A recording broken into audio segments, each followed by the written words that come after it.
to the oar! Here comes the giant wave! Hold the line! Pull with all your might! We will not yield!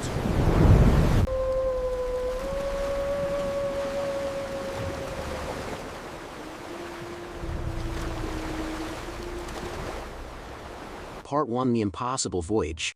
Close your eyes. Imagine you are standing on the deck of a wooden ship. The year is 870 AD. The place is the North Atlantic Ocean. The temperature is below freezing. The wind is screaming. Waves the size of houses are crashing against the hull. You are soaked to the bone. Your hands are numb. Your breath freezes the moment it leaves your mouth. There is no cabin, no heater, no warm bed, no shelter from the storm. Just the open sky, the freezing spray, and the terrifying, endless gray of the sea. You are a Viking, and this is just another day at the office. How did they do it? How did a people from the fjords of Scandinavia, with no modern technology, no GPS, no weather forecasts, no synthetic fabrics, no light earth, survive the most brutal ocean conditions on Earth? How did they cross the North Atlantic in open boat, navigating by the stars and the sun and the flight of birds? How did they reach Iceland, Greenland, and even North America, centuries before Colo and Bo, in ships that look, to modern eyes, like something a child would build? The answer: it is not magic, it is not luck, it is a combination of engineering, seamanship, and stubborn, almost insane courage. The Vikings were the greatest sailors of the medieval world. They mastered the art of surviving on the open ocean in conditions that would kill most modern sailors in hours.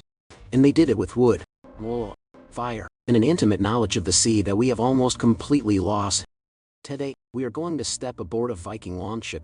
We are going to feel the cold in our bones. We are going to eat the food they ate, sleep the way they slept, navigate the way they navigated. We are going to answer the question that has fascinated historians, sailors, and adventurers for centuries. How did the Vikings survive on the freezing ocean without fire?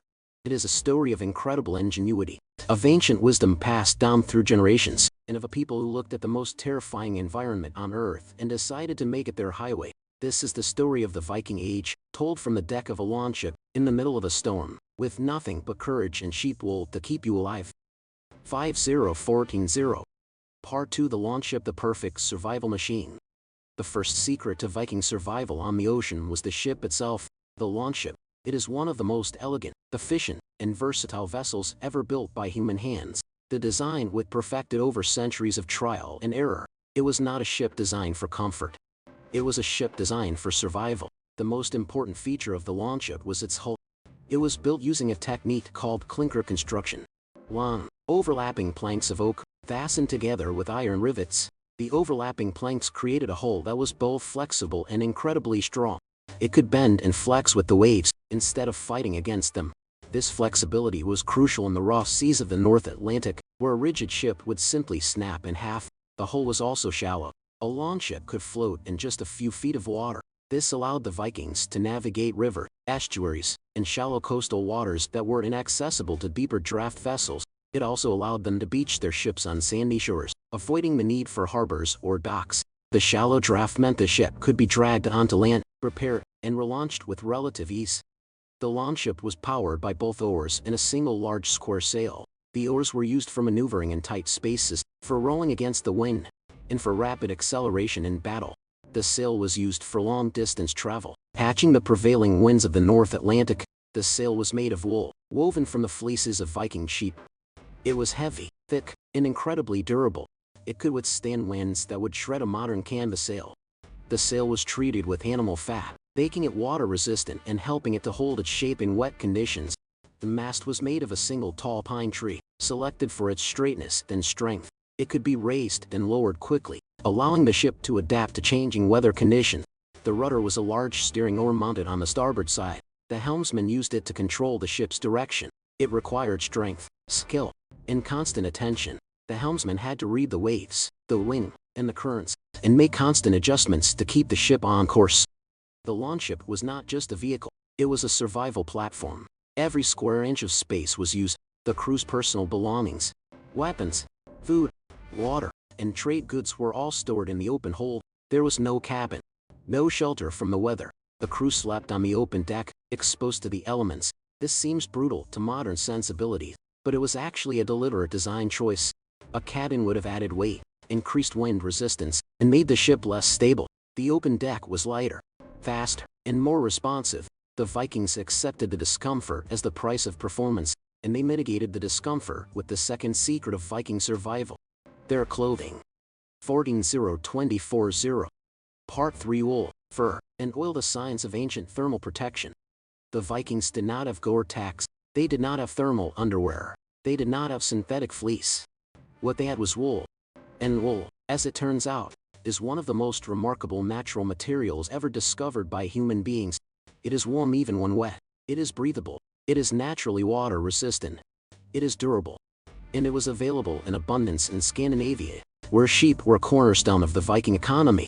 The Vikings wore wool from head to toe: a linen undergarment, a wool tunic, wool trouser, wool socks, and a heavy wool cloak. The cloak was the most important garment. It was a large rectangular piece of thick wool, often lined with fur, that could be worn as a blanket, a hood, a shawl, or a ground cloth. It was the Vikings' portable shelter, his sleeping bag, his protection from the wind and rain. The wool was treated with lanolin, a natural oil found in sheep's fleece. Lanolin is water repellent. It causes water to bead up and roll off the surface of a wool, rather than soaking in. A well-treated wool cloak could keep a Viking dry in all but the heaviest downpour.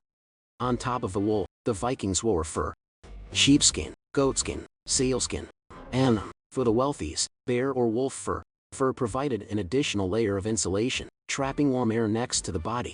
The Vikings understood the principle of layering. Multiple thin layers of clothing trap more air, and therefore provide more warmth, than a single thick layer. They wore their layers loose, allowing air to circulate and preventing sweat from building up. Sweat was the enemy. If a Viking sweated heavily and then stopped moving, the sweat would freeze, and he would die of hypothermia. The Vikings knew this. They were careful to adjust their clothing to their level of activity. When rowing, they would shed layers. When resting, they would put them back on. This simple, practical knowledge was the difference between life and death on the freezing ocean. The Vikings also used animal oil to protect their skin. Seal oil, fish oil, and whale oil were rubbed into exposed skin to create a barrier against the wind and the salt spray. This was not a cosmetic, it was a survival necessity. The wind and salt spray could chap and crack the skin, leading to infection. The oil kept the skin supple and protected. The Vikings also wore leather shoes, stuffed with dry grass or wool for insulation. Their hands were protected by mittens, not gloves. Mittens keep the fingers together, allowing them to share warmth. The Vikings understood this. They also understood the importance of keeping the head and neck covered. A large percentage of body heat is lost through the head. The Vikings wore wool hats, hoods, and sometimes even chainmail coifs, depending on the situation. The combination of wool, fur, oil, and intelligent layering allowed the Vikings to survive temperatures that would be fatal to an unprotected human being in a matter of hours. 24.0.34.0 Part 4 Fire on the Water. The Viking Way. The question says, without fire. But the truth is, the Vikings did have fire on their ships. They had to. Fire was not just for warmth, it was for cooking, for purifying water, for signaling, and for defense. The challenge was managing fire safely on a wooden ship in the middle of a storm. The Vikings solved this problem with a device called a firebox. The firebox was a simple, but brilliant, invention. It was a large, heavy wooden box, lined with a thick layer of clay or stone. Inside the box, a small fire could be lit. The clay or stone lining insulated the fire from a wooden hole, preventing the ship from catching fire. The firebox was placed in the center of the ship, where it could be easily tended and monitored. It provided a source of heat for the crew, a place to cook food, and a way to boil water to make it safe to drink. A firebox was not a large fire. It was a small, carefully managed flame, fueled by driftwood, dried peat, or animal dung. Fuel was precious. The Vikings could not simply burn as much wood as they wanted. They had to conserve their fuel, eking out the small fire for as long as possible. The firebox was used primarily for cooking the daily meal, and the residual heat was used to warm the crew. It was not a roaring bonfire. It was a careful, controlled, life-giving flame. The Vikings also carried fire with them in other ways. They used flint and steel to create sparks. They carried tinder, dried moss or fungus, in waterproof pouches. They knew how to start a fire in the rain, in the wind, in the worst possible conditions. This was a survival skill that every Viking learned from childhood. The ability to make fire on demand was as important as the ability to wield a sword. Fire meant warmth. Fire meant food. Fire meant life. The Vikings also used fire for navigation. At night, they would light fires on the shore, or on offshore islands, to guide their ships. These coastal fires were visible for miles, acting as primitive lighthouses. The Vikings also used fire for signaling. A fire lit on a hilltop could send a message across a fjord or between islands. Fire was a tool, a weapon, and a companion. It was the heart of the Viking ship. 34.044.0. Part 5. Food and water fuel for the body. Surviving on the freezing ocean requires enormous amounts of energy. The body burns calories at an incredible rate when it is cold. The Vikings needed food that was dense, durable, and easy to eat on a moving ship. Their main food source was dried fish, cod, herring, and haddock, caught in the rich waters of the North Atlantic, deaded, salted, and hung to dry in the cold, dry air. The result was a hard, leathery, almost indestructible food that could last for months without spoiling. Dried fish was the Vikings' fuel. He would chew it slowly, letting the moisture in his mouth soften it. It was not delicious. It was not even particularly pleasant, but it was packed with protein and calories, and it kept the body going. The Vikings also ate dried meat, salted pork, and hard cheese. They carried barrels of water. But water on a ship quickly went bad. The Vikings preferred to drink wheat beer or ale, which kept longer and provided calories and hydration. They also drank sour milk, which was a staple of the Viking diet. The sour milk was nutritious and thirst-quenching, and it kept better than fresh milk. The Vikings also caught fresh fish and seabirds whenever possible, supplementing their dried rations with fresh protein. They collected eggs from seabird colonies on rocky islands. They hunted seals and walruses for meat and blubber. The blubber was particularly valuable. It was a dense source of fat, which the body burns for energy and warmth. Eating blubber was like eating pure fuel. The Vikings also used the sea itself as a source of fresh water. They knew how to collect rainwater in sails and containers. They also knew, through centuries of experience, that certain types of ice were safe to drink. Sea ice, when it is old, loses its salt and becomes fresh.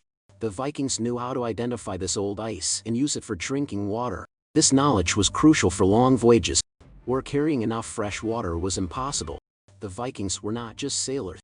They were survival experts. They understood the ocean, the weather, the wildlife, and the resources available to them. They could find food and water in places where a modern person would starve. They were perfectly adapted to their environment. Their bodies, their minds, their culture, were all shaped by the sea.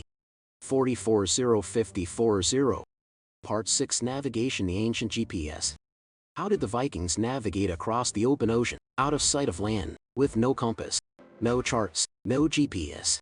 The answer is a combination of careful observation, ancient knowledge, and some truly ingenious tools. The Vikings navigated by the sun. During the day, they used the position of the sun to determine direction. They knew that the sun rises in the east and sets in the west. They knew how to use the shadows cast by a stick, or by their own bodies, to determine true north. On cloudy days, when the sun was hidden, they used a device called a sunstone. The sunstone was a piece of calcite, a mineral that polarizes light. By looking through the sunstone at the sky, a Viking navigator could determine the position of the sun, even when it was hidden behind clouds. Modern scientists have confirmed that this technique actually works. The Vikings also navigated by the stars. At night, they used the North Star, Polaris, to determine north. They knew the constellations, the movements of the planets, and the phases of the moon. They could read the sky like a map. They also navigated by the sea itself. They watched the direction of the waves, the color of the water, the presence of certain types of seaweed, and the flight of seabirds. The presence of certain birds meant land was near. The direction of the birds in the evening and morning indicated the direction of the land. The Vikings could smell land, the scent of pine forests, of earth, of vegetation, carried far out to sea. A skilled navigator could detect these subtle signs and adjust his course accordingly. They also used knowledge of ocean currents, which they had mapped through generations of experience. They knew the roads that led from Norway to Iceland, from Iceland to Greenland, and from Greenland to Vinland, the land we now call North America. These roads were passed down orally, from father to son, from master to apprentice.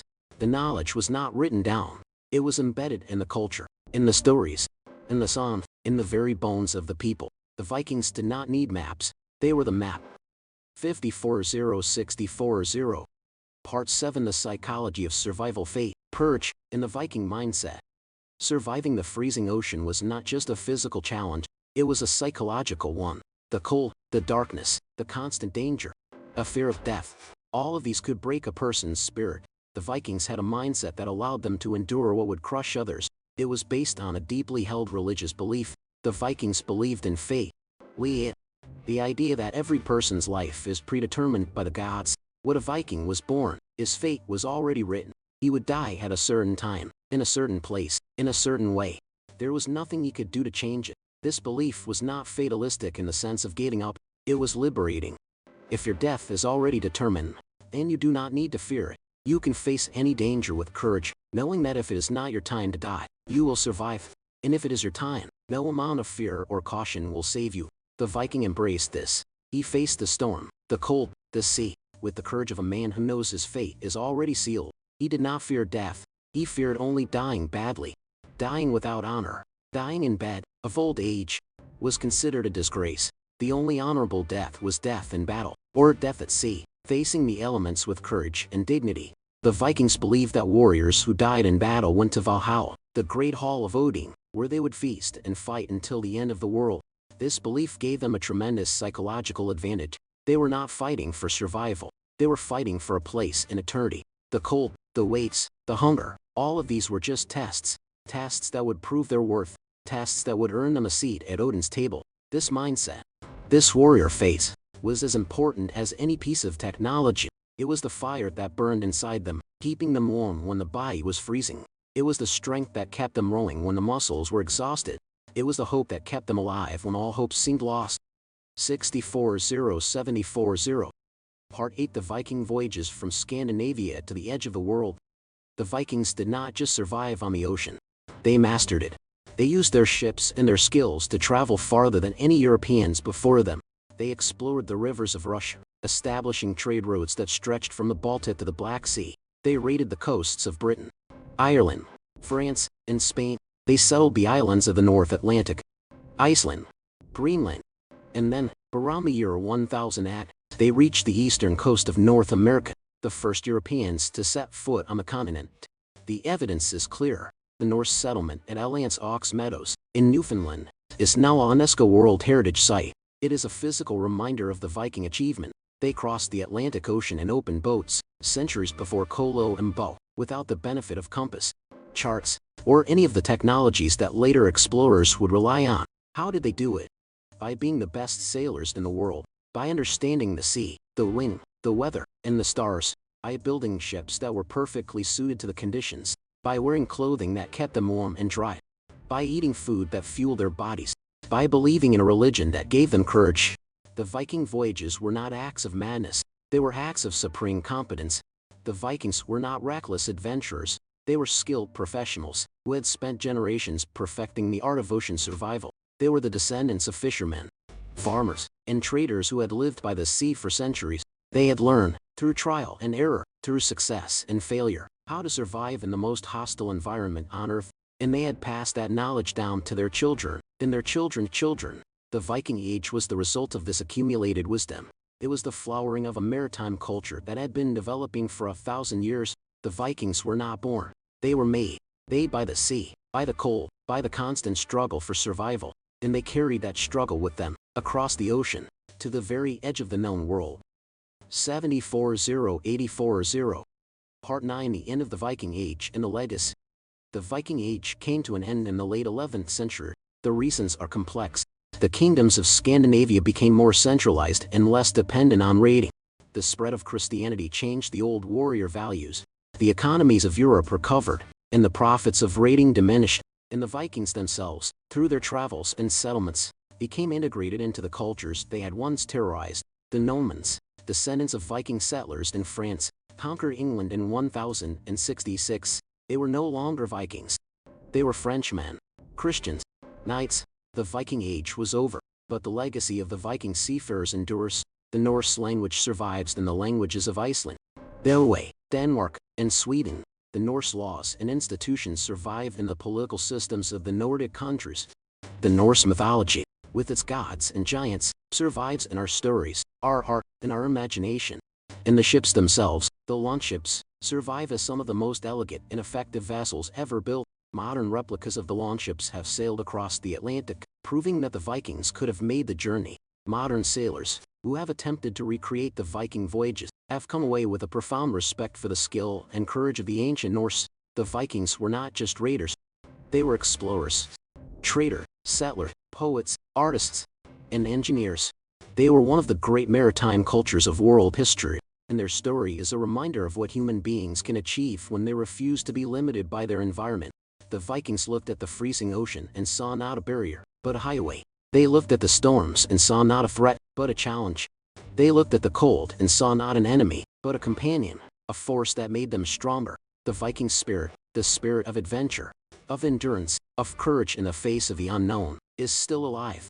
It lives in the modern explorers, the sailors, the adventurers who push the limits of human achievement. It lives in everyone who has ever faced a challenge and refused to back down. It is the spirit that says, "I will not be defeated. I will not be afraid. I will go where no one has gone before." That is the Viking legacy. And it is a legacy that we can all learn from. 840940.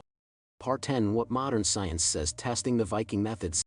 In recent years, scientists and historians have begun to test the Viking methods. They have built replicas of the longships. They have woven sails from wool. They have sewn clothing using Viking patterns and materials. They have made sunstones and tested them at sea. The results have been remarkable. The Viking methods work. The longships are incredibly seaworthy. The wool sails are durable and effective. The clothing is warm and practical. The sunstones actually do help to locate the sun on cloudy days. The Vikings were not just lucky. They were skilled. Their knowledge was real, empirical, and passed down through generations. Modern scientists have also studied the effects of cold water immersion on the human body. They have found that the Viking survival strategies, their clothing, their diet, their psychological mindset, were all well adapted to the conditions. The Vikings' high-fat diet, rich in fish and blubber, provided the energy needed to survive in the cold. Their wool and fur clothing trapped body heat effectively. Their belief in fate and the afterlife gave them the psychological strength to endure. The Vikings were not superhuman. They were human beings, using their intelligence, their experience, and their culture to survive in an environment that would kill a modern person in hours. The study of the Viking methods is not just an academic exercise, it is practical applications today. Survival experts, polar explorers, and military trainers study the Viking techniques to learn how to survive in extreme conditions. The Vikings have something to teach us, even now, 1,000 years after they sailed the seas. 940100. Part 11. Closing the Spirit of the North. So, how did the Vikings survive on the freezing ocean without fire? They survived because they were prepared. They survived because they were skilled. They survived because they had the right tool, the right clothing, the right food, the right knowledge, and the right mindset. They survived because they understood the sea, the wind, the cold, and themselves. They survived because they refused to be defeated. The Viking ship, with its flexible hull and shallow draft, was a masterpiece of naval engineering.